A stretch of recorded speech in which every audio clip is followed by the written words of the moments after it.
Alors bonjour et bienvenue à ce webinaire qui s'intitule La visualisation de données, un atout stratégique pour votre entreprise. Il s'agit d'une présentation que j'avais offerte en juin dernier lors du colloque des CPA en entreprise. Alors, je l'ai ajusté un peu, mais c'est principalement le même contenu. Alors, mon nom est Sophie Marchand, je suis notamment CPA-CGA, donc détentrice d'une maîtrise en finance et titulaire d'un titre MVP qui signifie Microsoft Most Valuable Professional. Alors, je suis la seule MVP Excel au Québec en ce moment et l'une des deux MVP Data Platform, notamment pour mes compétences avec Power BI. Alors, vous aurez accès à la présentation PowerPoint suite au webinaire. Et dans la présentation PowerPoint, donc, vous aurez des liens cliquables. Alors, si vous souhaitez suivre le CFO masqué sur ses différents réseaux sociaux, vous aurez l'occasion de le faire par le biais de ces différents liens. Sachez également que je suis leader du groupe d'usagers Montreal Modern Excel and Power BI. Alors, il s'agit d'un groupe d'usagers qui fait partie de la grande communauté Power BI de Microsoft. Alors, notre groupe se rencontre dans les bureaux de Microsoft à Montréal environ une fois par mois. C'est généralement les soirs de semaine, donc souvent le lundi. Et on reçoit des conférenciers, donc des conférenciers locaux, des conférenciers internationaux qui viennent partager avec nous des trucs, des astuces avec Excel et Power BI.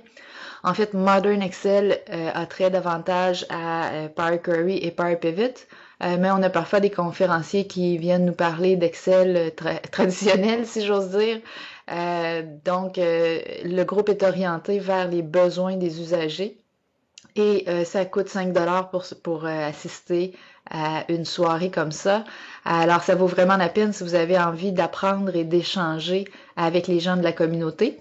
Alors, quand vous aurez accès à la présentation PowerPoint, en cliquant sur le lien, vous aurez les informations nécessaires et vous pourrez donc rejoindre notre groupe. Concernant le CFO masqué, quelques mots avant de débuter, pendant longtemps, nous avons fait de la consultation. Donc, principalement, notre expertise, c'est la modélisation financière et l'intelligence d'affaires avec Excel et Power BI. Donc, on a monté des centaines et des centaines d'outils pour nos clients, des tableaux de bord, des modèles financiers, des outils de gestion. Présentement, on focus davantage sur la formation. Donc, on forme les professionnels en entreprise, on forme les consultants également et on agit également auprès des employeurs pour trouver des professionnels, trouver des consultants. À l'inverse, on affiche les services de ces consultants et de ces professionnels-là sur notre site web et on accompagne les employeurs dans leur recherche de ressources, notamment en servant de partenaire au niveau de l'évaluation des compétences. Alors voilà, on a redirigé un peu notre focus et nous sommes aussi un partenaire Power BI. Alors si vous allez sur Power BI, vous allez voir ce que Microsoft appelle des showcases de clients, donc quelques exemples de rapports Power BI qu'on a élaborés pour eux. Maintenant, le sujet d'aujourd'hui, ce n'est pas ni Excel ni Power BI, mais c'est bien la visualisation de données en général. Et ce qu'on va voir donc, c'est ce que c'est la visualisation de données, juste s'entendre sur une définition puis se donner des exemples. On va aussi déterminer en quoi c'est un atout stratégique pour l'entreprise. Je vais être très franche avec vous, pendant longtemps, j'ai pensé que la visualisation de données, c'était le dada des designers et puis du moment que j'avais une valeur et que c'était la bonne valeur, j'avais de la difficulté à comprendre justement la valeur ajoutée d'une visualisation de données. Maintenant, je suis passée dans l'autre clan et je ne sais pas si je vais vous faire passer de l'autre côté avec moi, je l'espère. Mais donc, je comprends beaucoup mieux aujourd'hui, surtout pour avoir accompagné des clients dans des projets de visualisation de données. Je comprends beaucoup mieux l'impact et en quoi c'est un atout stratégique et c'est un peu ce que je veux partager avec vous aujourd'hui. J'aimerais aussi en profiter pour faire le point sur la différence entre l'exploration de données et les outils qui nous permettent de le faire et la présentation de données. Pour moi, c'est deux choses complémentaires mais séparés. Et par la suite, on va aborder quelques erreurs courantes et inversement quelques meilleures pratiques d'affaires au niveau de la visualisation de données.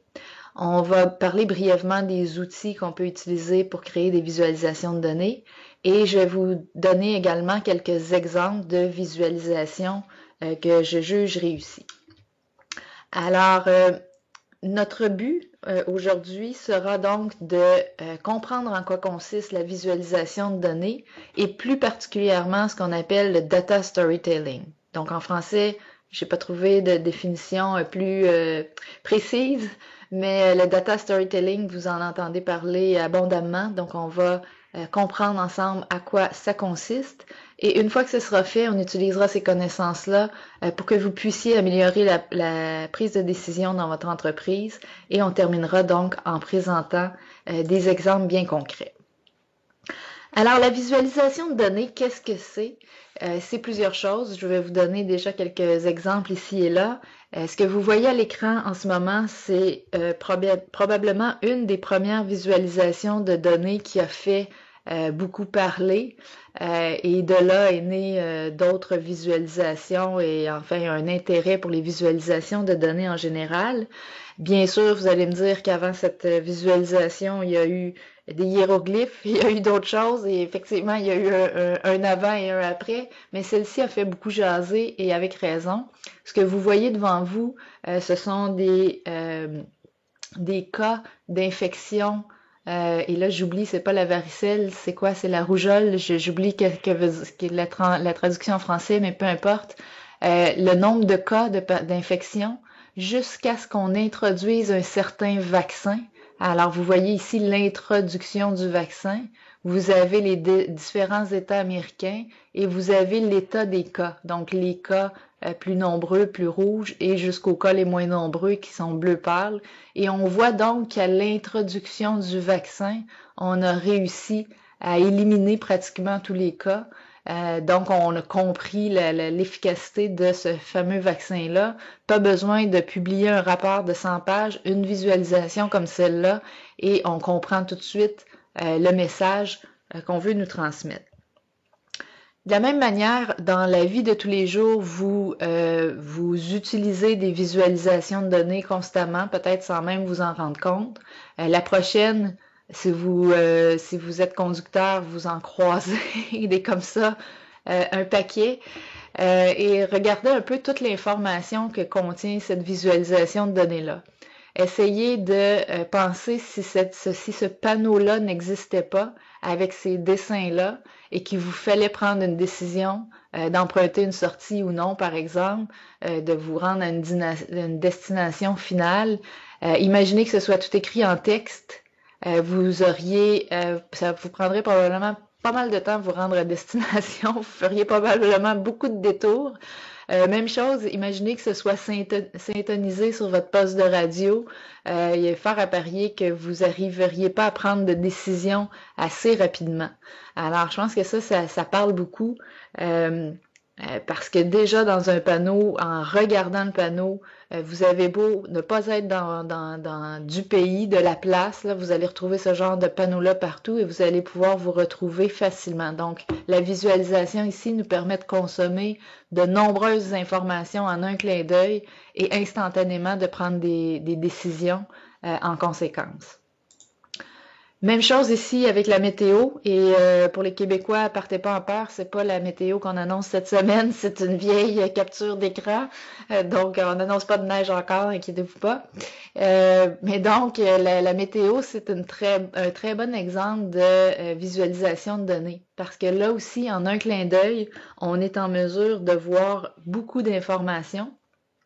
On voit la température, mais aussi le dessin nous dit s'il va y avoir de la pluie, de la neige, des nuages, du soleil. Bref, très rapidement, on est capable de consommer une grande quantité d'informations. Et ça fonctionne parce que tout le monde parle de météo. Donc, tout le monde regarde ces visualisations-là et emmagasine facilement l'information. Et non seulement ils l'emmagasinent, mais ils l'emmagasinent, la retiennent et sont capables à leur tour de la communiquer. Donc, c'est la preuve qu'une visualisation de données comme ça a de l'impact et fait de l'effet. Même chose ici, on a toutes sortes d'applications. Moi, j'utilise l'application pour Communauto, savoir où est-ce que je peux aller me trouver une voiture Communauto dans mon quartier. Évidemment, je pourrais avoir la liste des rues où se trouvent les voitures, mais je préfère nettement avoir une visualisation qui m'indique physiquement où se trouvent les voitures parce que je sais en fonction de l'endroit où je me situe où sont les voitures, tandis que les noms de rues, je les connais pas toutes par cœur. Alors là aussi, c'est le genre d'application qui nous permet de prendre des décisions au quotidien. On s'en rend pas compte, mais notre quotidien est rempli de visualisations qui nous aident à prendre de meilleures décisions. Et une dernière visualisation, ça vient de mon Microsoft Band, donc qui capture l'information notamment sur mon sommeil. Alors ici, rapidement, d'un coup d'œil, vous pouvez voir que je dors très mal. C'est déjà ça. Je dors très peu et je dors très mal, mais surtout, vous voyez donc rapidement à quelle heure j'ai pu m'endormir cette nuit-là, à quelle heure je me suis réveillée. Et apparemment, je me suis réveillée en étapes. À quel moment j'ai eu un sommeil qui était plus profond. Donc, visuellement, je suis capable de voir bon la restauration, donc l'efficacité de mon sommeil n'était pas très efficace, mais je vois la durée de mon sommeil et ainsi de suite. Donc, très facile à comprendre que j'ai besoin de soigner mon sommeil éventuellement. Mais donc, la visualisation de données nous parle beaucoup à ce niveau-là. Donc, ça, c'est un paquet d'exemples de la vie courante. Maintenant, si on conclut sur ce qu'est la visualisation de données, ce sont vraiment on va appeler ça des images qui visent à communiquer des concepts abstraits, le plus souvent quantitatifs, et d'une manière intuitive et révélatrice, et ça devrait provoquer une réaction de type « aha ». Donc, si vous n'avez pas l'air de ceci quand vous regardez une visualisation de données, c'est que le créateur a peut-être manqué son coup. Donc, l'objectif recherché devrait être ce genre d'émotion, si j'ose dire, sur le visage des gens. Alors, voilà pour ce qu'est la visualisation de données. Maintenant, en quoi est-ce que c'est un atout stratégique pour l'entreprise? Eh bien, malheureusement, j'ai le malheur de vous annoncer que nous avons une mémoire de poisson rouge en tant qu'être humain et donc on retient très peu d'informations. Et déjà, pour retenir de l'information, il faudrait la lire ou en fait l'écouter, la voir. Je ne sais pas si c'est pareil pour vous, mais moi j'écris des courriels de 4 lignes. Pouvons-nous nous rencontrer à tel endroit, tel jour, telle heure? C'est même pas 4 lignes, ça, c'est 1 ligne et demie. Et je reçois un courriel, oui, pas de problème, quel jour? Donc, les gens ne lisent pas et ne font pas l'effort. On va voir pourquoi plus tard. Mais quand ils font l'effort, en plus, ils ne retiennent pas l'information. Alors, en quoi est-ce un atout stratégique? Eh bien, sachez qu'au niveau de la capacité de rétention, si vous présentez des informations de façon orale, donc derrière un pupitre, les gens vont retenir 10% de l'information, 10% de tout ce que vous allez dire. Donc, 90%, vous allez le dire pour rien. C'est quand même assez dramatique. Alors que si vous appuyez tout ça de visualisation et que vous montrez les choses, vous allez augmenter ce taux de rétention à 80%. D'ailleurs, il y a toutes sortes d'ateliers qui se font sur l'art de mémoriser des informations et j'ai assisté à l'un d'entre eux sur la recommandation d'un apprenant, en fait, à une de mes formations. Et le truc pour retenir tous les noms, prénoms et noms de toutes les personnes dans une salle, et l'idée, c'était d'associer un nom à une image. Et ça marche vraiment beaucoup, donc notre cerveau peut retenir beaucoup plus d'informations du moment qu'on appuie le tout avec des images. Alors, une des raisons qu'on ne retient pas beaucoup d'informations, c'est aussi le fait qu'on reçoit jusqu'à 5 fois plus d'informations aujourd'hui qu'on le faisait en 1986. Donc, 1986, ça commence à dater. Probablement qu'il y en a parmi vous qui n'étaient pas nés, mais il y avait donc à l'époque, il n'y avait pas Google, il n'y avait pas Facebook, il n'y avait pas tous les médias sociaux, il n'y avait pas toutes les courriels, toutes les informations, si j'ose dire, de spam qu'on reçoit et ainsi de suite. Aujourd'hui, on a toutes les formations qu'on veut au bout des doigts. On se pose une question, on pitonne, puis 2 minutes après, on a notre information. Mais en plus, il y a beaucoup d'informations qui est dirigée vers nous. Et donc, jusqu'à 5 fois plus, ben, à un moment donné, il faut la gérer, cette quantité d'informations-là.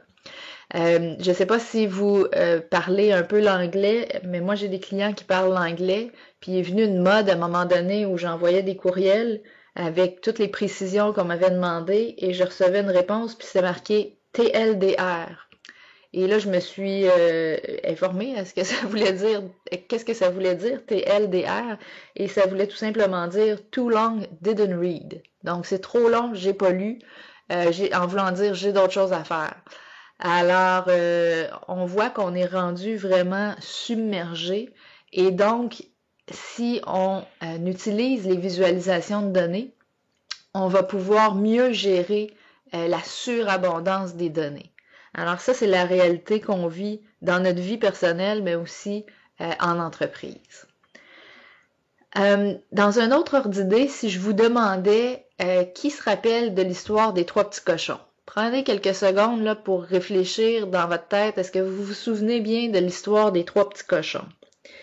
Vous allez vous mettre à réfléchir et assez rapidement, vous allez vous rappeler qu'il y avait 3 petits cochons dans cette histoire-là, bien entendu. Qu'il y avait un premier petit cochon qui s'est fait souffler la maison par le méchant loup, qui s'est réfugié chez le deuxième. Et ensuite, le méchant loup a soufflé sur la deuxième maison. Les 2 petits cochons se sont retrouvés chez le troisième. Et finalement, le loup n'a pas pu souffler sur la troisième maison puisqu'elle était en briques. Et donc, les 3 petits cochons se sont retrouvés en sécurité. Notamment, bon, je brosse le tableau rapidement, c'est pas mal plus joli raconté par probablement, je sais pas si c'est Walt Disney qui est à l'origine des 3 petits cochons, mais en tout cas, c'est probablement mieux raconté par l'auteur d'origine. Mais grosso modo, je me rappelle très bien de cette histoire-là, alors que la dernière fois que je l'ai entendue, c'est il y a probablement 30 ans. Pourquoi je me rappelle de cette histoire-là? Ben, c'est parce que c'est un conte et avec des images.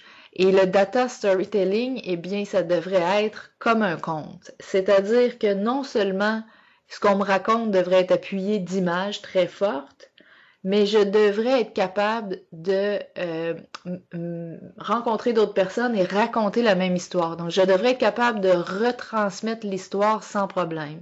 Si j'ai un problème à retransmettre l'histoire, c'est que le conte, ce qu'on m'a raconté, n'était pas bien présenté. Dans ce cas-ci, quand on parle de data storytelling, les visualisations de données, donc, n'étaient pas efficaces. Mais si on pense en termes de compte, on veut raconter des chiffres à l'aide d'images, on va vraiment se rapprocher de tout ce qui est meilleure pratique d'affaires en visualisation de données et on va donc réussir non seulement à se faire comprendre, mais à faire en sorte que cette information-là reste imprimée dans la tête des gens avec qui on la partage. Il y a un défi quand on se trouve à parler de données financières, mais fiez-vous sur moi, c'est pas parce qu'on parle de données financières qu'on peut pas faire de visualisation de données intéressantes. Bien au contraire, c'est ce qu'on pourrait penser à la base, mais c'est pas le cas. Mais il faut quand même tenir en considération que les données financières sont souvent complexes.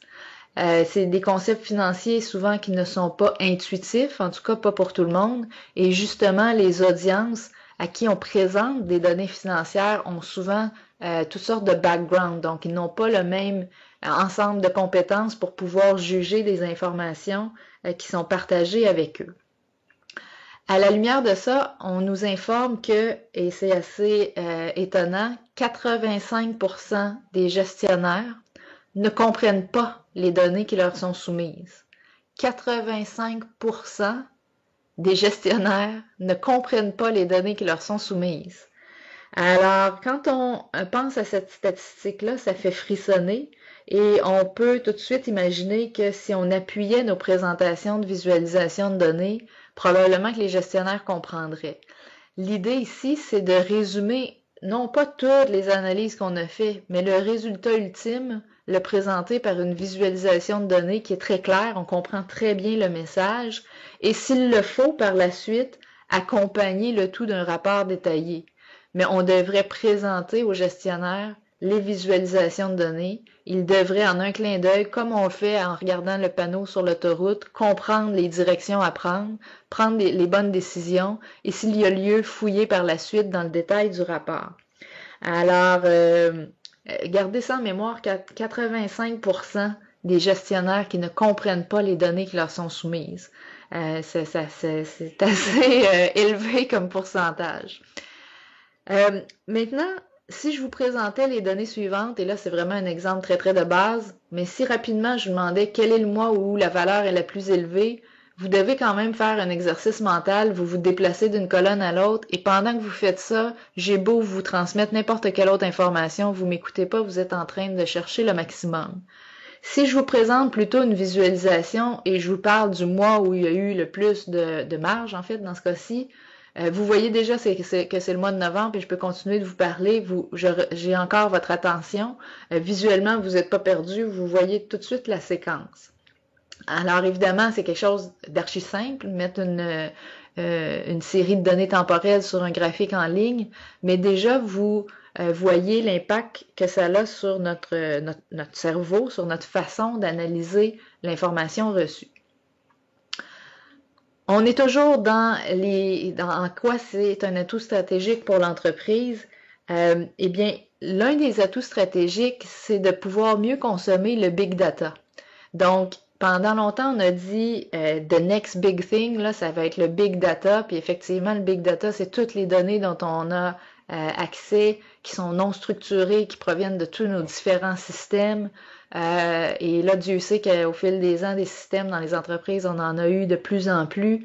Donc, des données, on en a à ne plus savoir quoi en faire. Donc, le big data, c'est d'aller chercher ces données-là, de les rassembler ensemble, de les faire parler entre elles. Et c'est vrai que c'est excessivement intéressant et qu'il y a beaucoup de valeur dans ces données-là. Mais il y a certains qui vont vous dire the next big thing, c'est pas le big data, c'est vraiment la visualisation de données. C'est l'étape après. Une fois qu'on est allé chercher ces données-là, qu'on a pu explorer les données, qu'est-ce qui en est ressorti? Quelle information on a pu apprendre qui va nous aider dans la prise de décision. Alors, c'est très certainement un autre avantage stratégique pour l'entreprise. Au final, si une entreprise implante une mentalité ce qu'on appelle le data culture, une culture de données en fait dans l'entreprise, les analystes vont toujours réfléchir en fonction de visualisation de données. Donc, du moment qu'ils vont commencer à analyser des données, ils vont avoir le réflexe de chercher des relations, des tendances, des données hors normes, comment mettre des données ensemble et voir si elles correspondent, par exemple. Donc, si on implante une culture de la donnée comme celle-là, si les analystes commencent à réfléchir en termes de visualisation de données, eh bien, ça va être autant d'informations pertinentes pour la prise de décision dans l'entreprise. Alors, c'est certainement un des grands avantages. Et au final, bien évidemment, ça va permettre de consommer une plus grande quantité d'informations. Donc, chaque analyste ayant fait son exploration de données, si j'ose dire, et fournissant son morceau de casse-tête, donc on va pouvoir mieux ingérer cette grande quantité d'informations-là. Et au final, quand on va mettre tout ensemble, eh bien, c'est vraiment là qu'on va pouvoir voir le portrait global et prendre les fameuses décisions qui s'imposent. Alors ça, c'est pour vous convaincre que la visualisation de données, notamment le data storytelling, est réellement un atout stratégique dans l'entreprise. Au risque de me répéter, je vous l'ai dit d'entrée de jeu, je n'étais pas de celle qui y croyait vraiment au départ. Je viens du domaine des chiffres et je me disais donc que du moment que je fournis le bon chiffre, la bonne décision sera prise. Mais l'humain étant un être humain, je vois maintenant vraiment l'impact d'une visualisation de données, sur la compréhension des gens et sur l'appel à l'action aussi, dont on va parler plus tard. Maintenant, si on regarde la différence entre explorer des données et présenter des données, en fait, ça s'inscrit dans une même série d'actions. D'abord et avant tout, dans l'entreprise, il y a des données brutes. Et évidemment, là, il y a toutes sortes de concepts qu'il faudra respecter. Évidemment, il faut que les données soient accessibles, soient de qualité, etc. Bref, c'est pas le sujet de la conférence aujourd'hui. Mais donc, tout part de données brutes dans les différents systèmes. Et ces données brutes-là, éventuellement, doivent être traitées, doivent être transformées. Pour être dans un état, pour être analysable finalement, éventuellement. Et lorsqu'elles le deviennent, c'est la tâche des analystes, donc d'explorer les données. Et là, on parlera d'outils plus tard, mais Power BI va être un excellent outil, notamment pour explorer les données, pour forer dans les données, pour trouver des informations judicieuses. Alors, du moment qu'on va explorer, un outil, encore une fois, comme on risque de me répéter, comme Power BI, va même performer certains algorithmes et nous faire des propositions. Donc, il va rouler des algorithmes, nous dire, ah, ben j'ai trouvé ça dans tes données, peut-être que tu peux y jeter un coup d'œil davantage. Donc, il y a vraiment une étape nécessaire qui s'appelle l'exploration. On ne veut pas juste passer de traiter les données puis les présenter, on veut vraiment explorer d'abord et avant tout. Et quand on aura exploré, quand on aura fait certaines trouvailles, on aura des révélations à faire et ce sera fait par le biais de visualisation. Donc ça ici, c'est vraiment la présentation des données, c'est la présentation de nos trouvailles finalement, qui elles doivent mener ou inciter finalement à l'action. Donc c'est vraiment le processus qu'on devrait suivre. Au niveau de l'exploration de données, on devrait voir ça un peu comme la chasse aux perles. Donc, avant de trouver une perle, on doit ouvrir beaucoup d'huîtres et c'est la même chose avec nos données. Donc, avant de trouver une révélation, on doit vraiment creuser dans nos données, les regarder sous différents angles et éventuellement, on va trouver des informations fort pertinentes. Alors, on peut comparer ça ici à la chasse aux perles. Si je suis au niveau de l'exploration de données, je suis en train de regarder mes données, je mets mes données par exemple ici, actuel budget par produit, je regarde un peu ça, puis finalement, je remarque ici que mes données actuelles pour le produit D sont beaucoup plus élevées que budget, et dans les trois autres cas, c'est l'inverse. Mais quand je regarde mon graphique comme tel, c'est pas nécessairement l'information qui me transmet. Je la vois l'information parce que je suis en train d'explorer, j'examine mes données, puis je réfléchis à ce que je vois. Mais si je voulais présenter maintenant tout ça, j'irais plutôt avec quelque chose comme ceci. Dire mon produit D, vous voyez, c'est le seul qui a augmenté, puis il a augmenté pas à peu près, il a augmenté plus du double, alors que tous les autres ont raté leur cible. Et c'est ce que j'indique dans mon titre ici. Produit D augmenté plus du double, a atteint plus du double la cible, et les autres produits mis ensemble ont raté la cible de 23%. Alors, la différence entre ceci, c'est que je suis en train d'explorer, je cherche des patterns, je cherche des exceptions, et ici, j'ai trouvé quelque chose à dire et je le présente. Alors, pour moi, il y a vraiment une distinction entre l'exploration et la présentation de données. Par la suite, ça doit se conclure un appel à l'action. Alors peut-être que dans ce cas-ci, mon appel à l'action, ce sera d'inciter à doubler le nombre de distributeurs du produit D, puisqu'il fait tellement mieux que prévu. Bon, ça pourrait être autre chose, là, c'est pas nécessairement la trouvaille du siècle, mais ça doit se terminer tout ça par un appel à l'action. Donc, je présume que vous comprenez bien quand je fais la différence entre exploration et présentation de données. Maintenant, au niveau des erreurs les plus courantes, je vais vous faire participer. Donc, vous êtes en train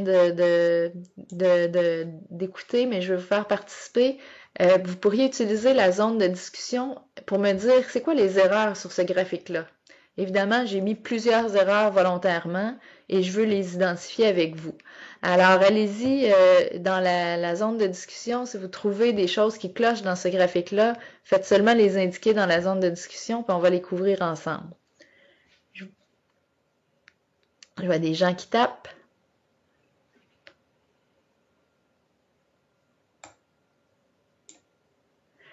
colonne de différentes couleurs. Bon premier réflexe. Alors ici, j'ai évolution des ventes, toutes de différentes couleurs.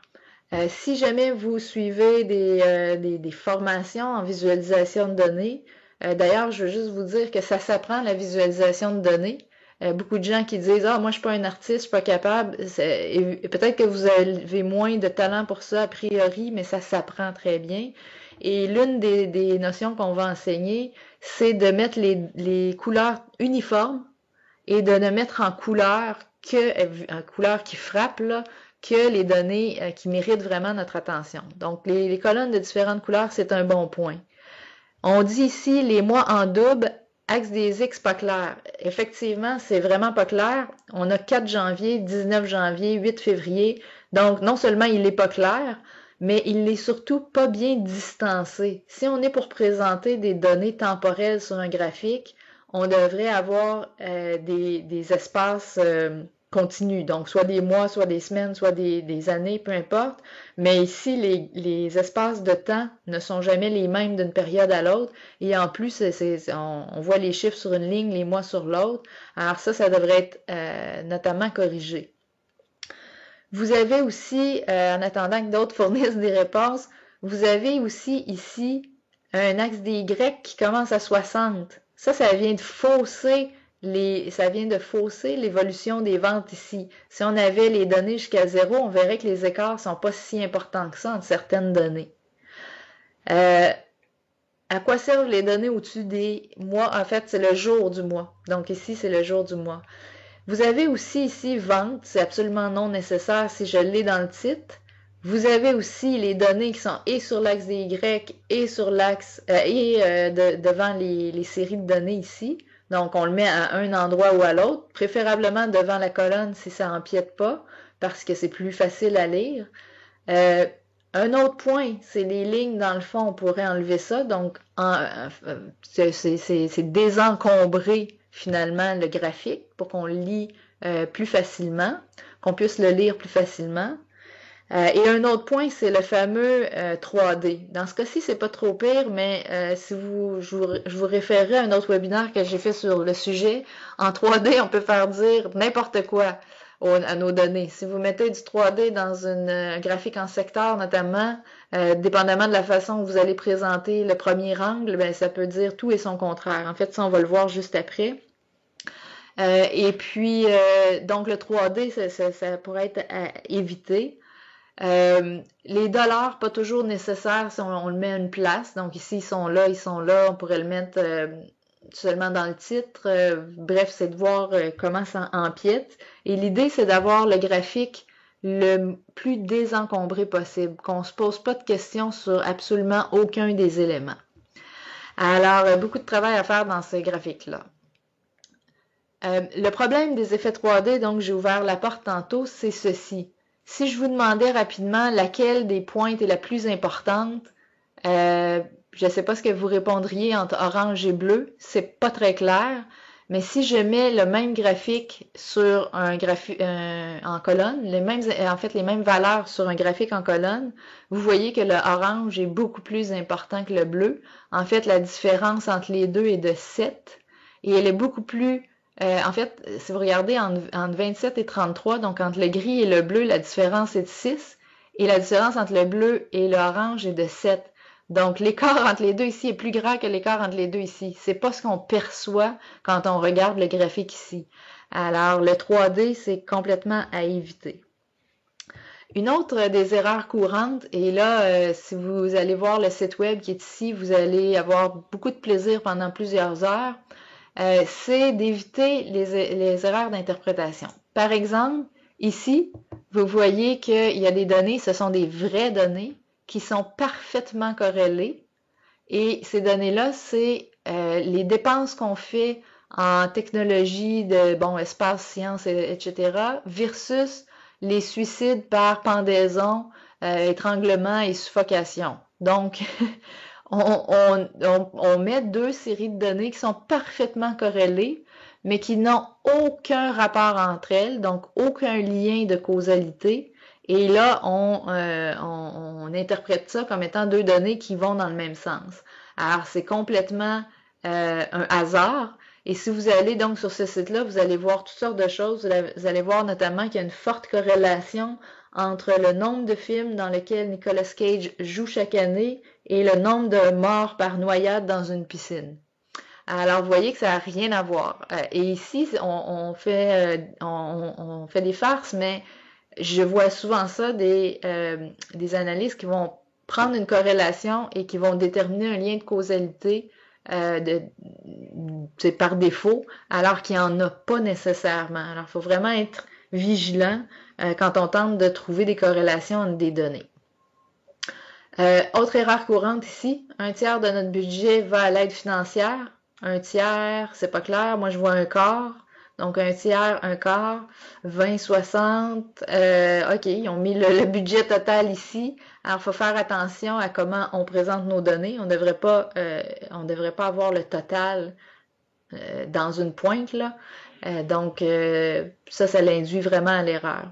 D'autres graphiques, même, bon, ça, on n'a même pas besoin d'en discuter. Je pense que tout le monde est d'accord. Ça ne nous apprend pas grand-chose ici. Alors ça, c'est les erreurs les plus courantes, mais évidemment, il y a un paquet d'autres erreurs qu'on voit, mais ça, ce sont les plus courantes. Au niveau des meilleures pratiques d'affaires, si vous êtes un analyste, vous avez à analyser des données et vous avez vraiment en tête d'explorer vos données puis de partir à votre chasse aux perles, là, vous devriez rassembler vos données de différentes façons puis les regarder sous différents angles. Par exemple, ça pourrait être un angle géographique. Est-ce qu'il y a quelque chose quand je place mes données par géographie qui ressort, par exemple?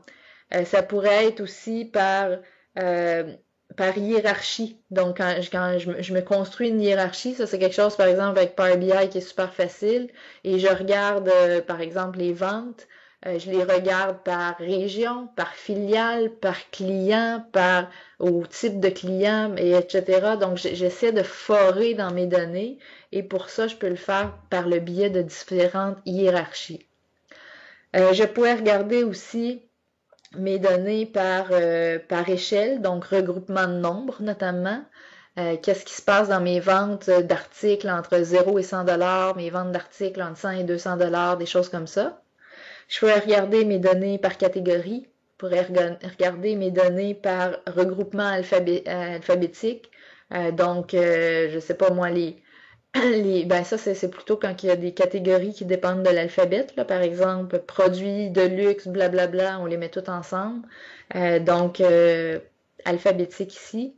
Ou je pourrais regarder mes données par date ou par dimension de temps.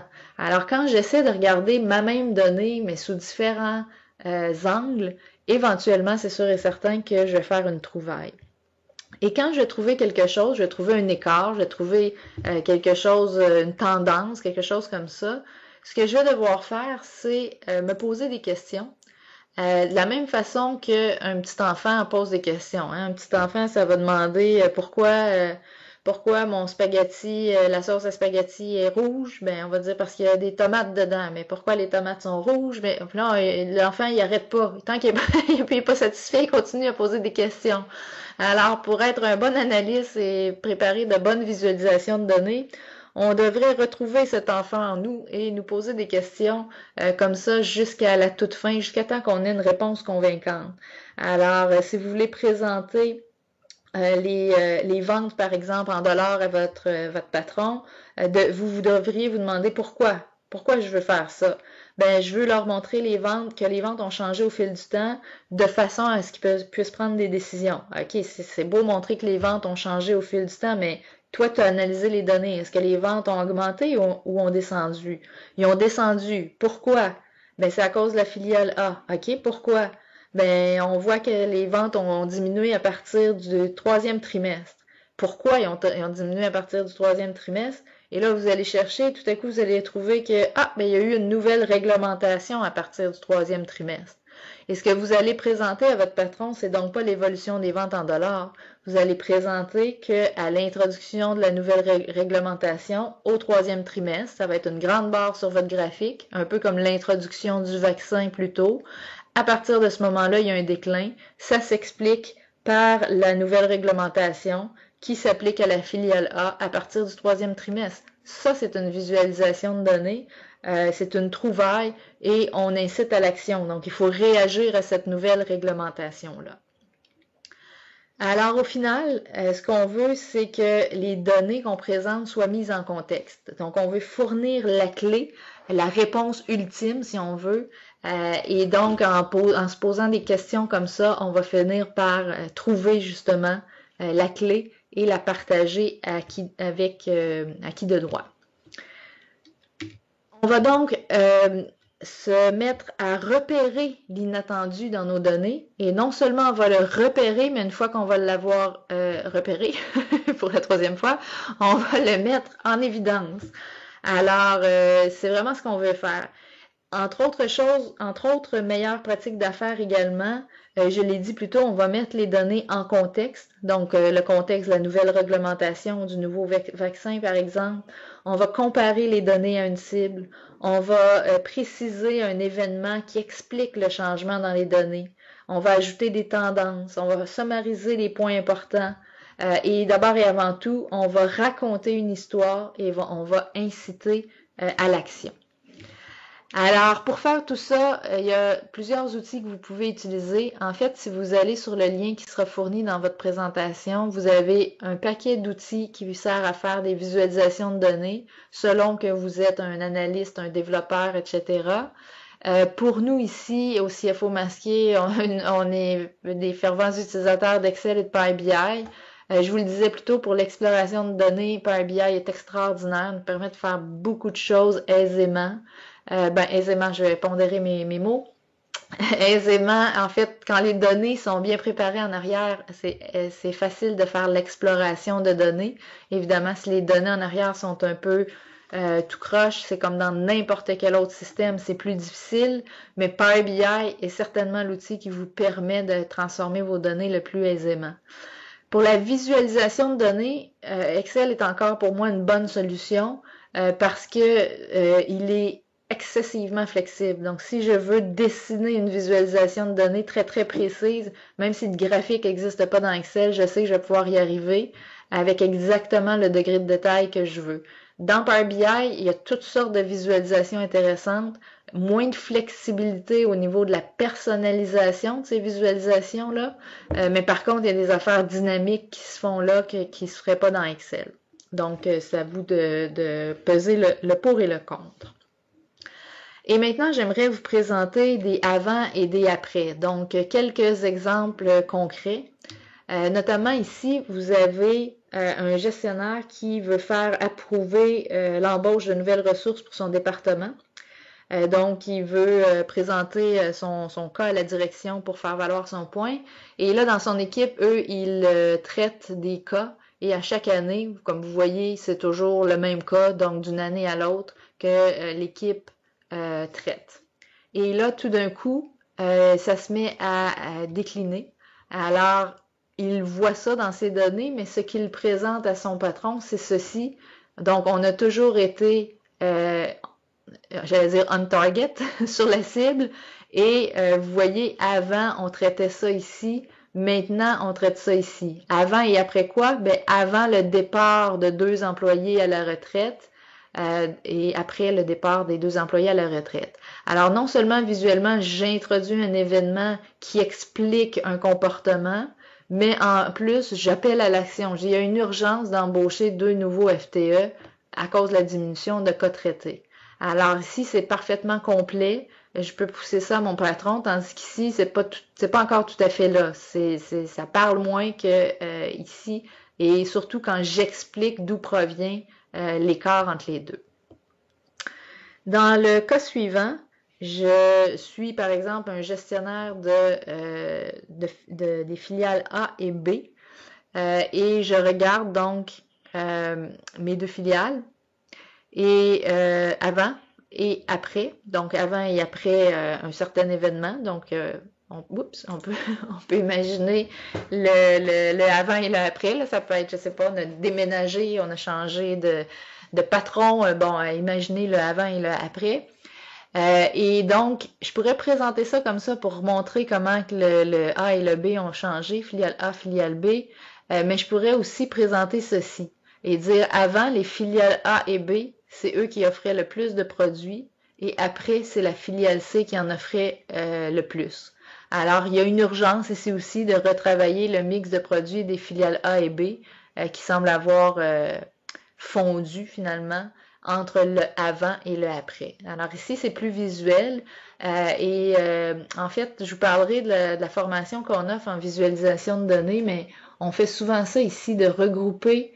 Et vous voyez les séparations, mais on regroupe par couleur certains éléments pour les comparer. C'est plus facile que de regarder, par exemple, deux graphiques en secteur côte à côte.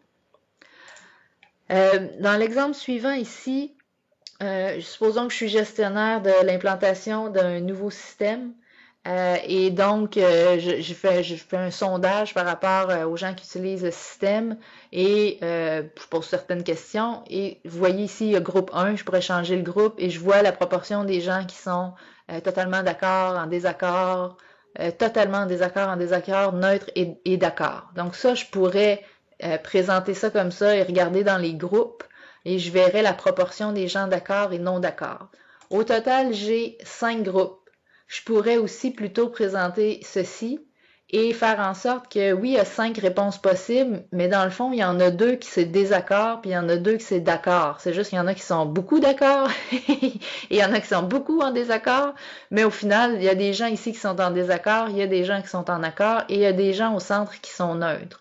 Alors là aussi, vous voyez qu'on regroupe par couleur des éléments qui s'associent ensemble et donc quand on fait ça ici, on est capable de voir rapidement que le groupe 1 est largement défavorable et le groupe 5 est largement favorable. Alors, vous voyez ici, l'appel à l'action, c'est organiser rapidement un échange avec le groupe 1. Alors ça parle beaucoup plus que de laisser l'usager faire le tour des groupes et de déterminer, lui, ce qu'il a à déterminer. Un autre exemple ici, c'est de dire, en fait, on pourrait avoir 2 visualisations pour appuyer le même point. Donc, première visualisation ici, c'est nombre d'heures de consommation par jour de la télévision, de l'ordinateur, du téléphone. Donc, je pourrais montrer ça ici comme ça sur un graphique. Je vois que le téléphone, il y en a de plus en plus. Mais je pourrais aussi montrer quelque chose comme ça. Donc, regrouper ordinateur et télévision en écrans horizontaux et téléphone, donc, qui est resté jaune ici. Et donc, on voit beaucoup plus facilement que les écrans horizontaux ont perdu 34% au profit des écrans verticaux en 5 ans. Donc là, on dit augmenter le budget marketing de 25% dans les écrans verticaux puisque les gens consomment davantage leur information par cette voie-là. Alors, ça pourrait s'accompagner ou ça pourrait être remplacé. Moi, je pense que la deuxième est plus percutante que la première. Cela étant dit, les analystes donc doivent maintenant non seulement analyser les données et donc se maintenir à jour par rapport à la technologie s'ils veulent demeurer pertinents dans leur poste qui est un soutien à la prise de décision dans l'entreprise. Donc le rôle notamment des analystes a beaucoup changé au fil des dernières années. Et ce qu'on remarque sur le marché notamment, c'est que des gens qui font du Excel, il y en a de plus en plus. En fait, tout le monde fait du Excel. Qui le fait vraiment bien, par contre, ça c'est autre chose. Hein? Sur les CV, tout le monde est expert Excel, mais nous, en formation, on voit que les experts Excel ne sont pas toujours experts. Mais reste qu'un très grand nombre de ressources utilisent Excel couramment.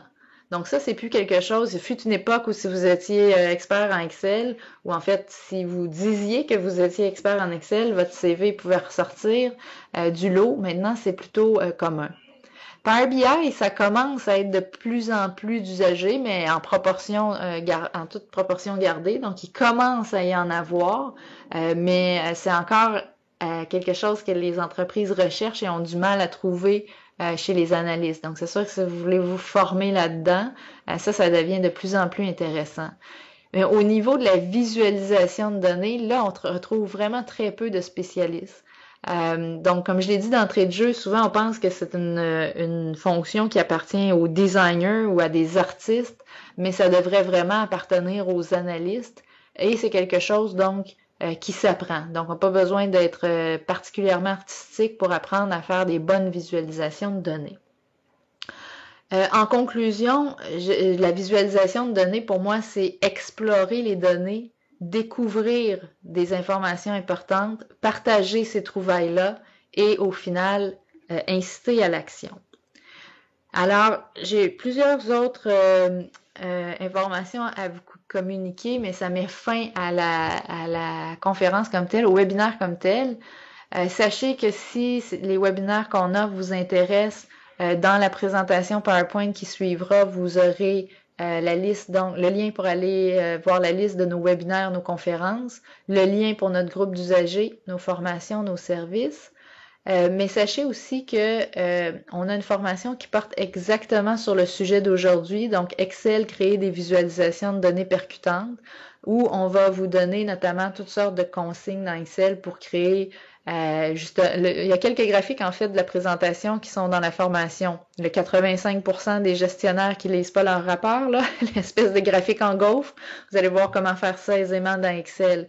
Le graphique avec l'introduction de le départ en fait des 2 employés, on va voir ça aussi dans cette formation-là. Donc il y a plusieurs choses qu'on va survoler dans la formation.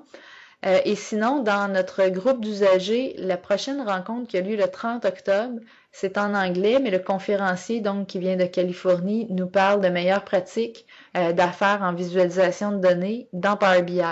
Alors, si jamais ça vous intéresse d'y assister, vous pourrez cliquer sur le lien pour en savoir davantage. Sachez aussi qu'on offre désormais au CFO masqué des accréditations.